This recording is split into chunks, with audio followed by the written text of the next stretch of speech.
hadalka anaa hadhay looma yidhaahdo odayaashii igu horreeyey oo aan ka soo gaadhay Professor Abian baa si division fiican ka bixiyey waxyaabaha researchka waxa uu yahay in wax waliba u baahan yihiin in si academiga loo baadho tusaale fiican oo qof waliba wax ku fahmi karayo qof wax garanaya qof aan waxba garanayn buu professorku la wadaag qofka haddii mobile laga xado waxa weeye hadduusan baadhin oo research sameyn oo usan oran tusaalaha ugu fudud sabab meeluhu soo maray iyo qaabku u lumay hadduusan research ku sameyn waxa weeye the tuugu ka faa'iideysanaya because qofka wax xada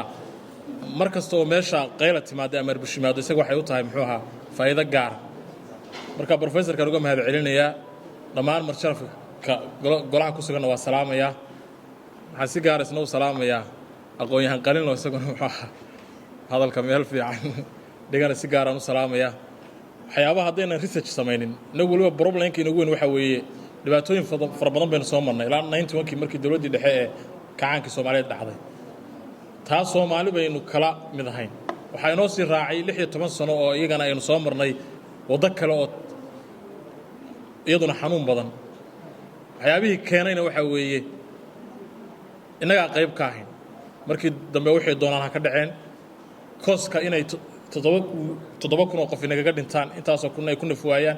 khasaare muxuu ahaa naf iyo maal bale ay inaga gaadhaan dhibaatadaasi ha timaado laakiin problemka waxa weeye qaybta u weyn baynu inagu ku lahayn marka inaynu wadooyinkaana aynu baadhno si academiga u doodno xarumo research samayno ayna Facebook iyo meelaha baraha bulshada ayna muxuu waxayna ku cabirno dad aan waxba garanayno ama akhlaaqiyan aan ethics fiican lahayn aysan hogaamin oo baraha bulshada fadhiya in xarumaha ay center inoo noqdaan meelaha researchka meelaha dadka aqoonyahanka academiga joogaan inaynu wali research gareyno waxyaabaha conflictka keeno oo dadkan hadda waxyaabihii beelaha qaarkood waxyaabaha isku qabsadaan waxyaabaha soo celceliya waxyaabahaas oo dhan muxuu ahaa aniga way xoqayeen markaan baraha bulshada ku arkay si gaarna waa la soo casuumay waan imi meeshan aniga waxay qorshaysnayd baashan dhalada waxa weeye marna afayeen baan ahaayo waa taagnaa markii ka soo horeeyna dagaalku socon dadka u qaylada dheer baan ahaayo muddo inaan nasto rasti galo waan media dambe leeyahay adag baa qorshaygu laakiin xaruntan aqoonyahanka marka ay researchka muxuu ahaa Allahu musta'an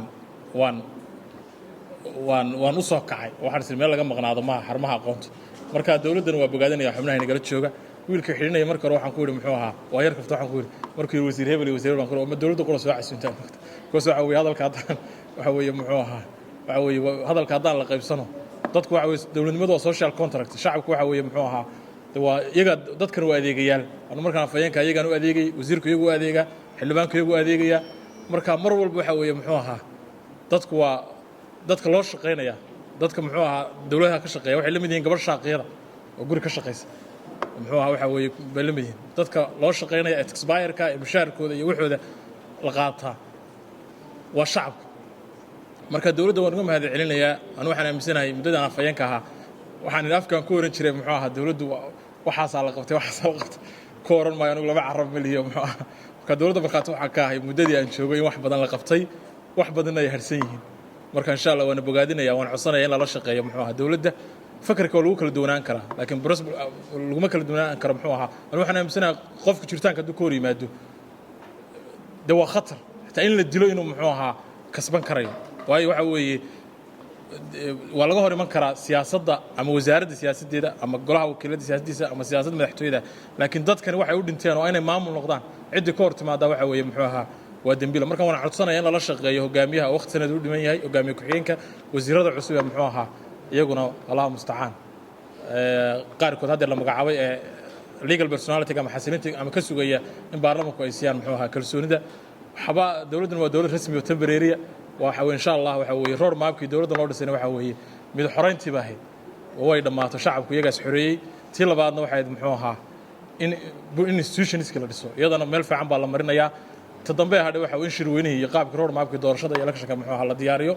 marka waxaan bogaadinayaa in dawladdan la shaqeeyo la garab galo waxaan waa waxeeni mar haddaynu saxaynana si yar hoose oo muxuu ahaa aynu saxno ma dhaweedo baraha bulshada hadii golaha wakiilada aad lagu qaadaa dhigay waxa weeye dad baa telefoonada nafta noo keenay waxaan ogaan inagu la saxano joogna ba qurbaha muxuu looga sheegay marka dadkan aqoonyahankoodii madaxweynahoodii madaxweyne ku-xigeenkoodii dhaqankoodii professorooda halkan ay joogaan iyaga talooda ku filan ma baahna wiil yar inuu cadawga ka farxiyo muxuu baraha bulshada waxaan muxuu ahaa jirin oo muxuu ahaa tashar inuu abuuro dadkan waa dad isku duuban muxuu allah mustacaan waana waxaynu ku khasban yihiin cid kasta oo meesha timaada in lala shaqeeyo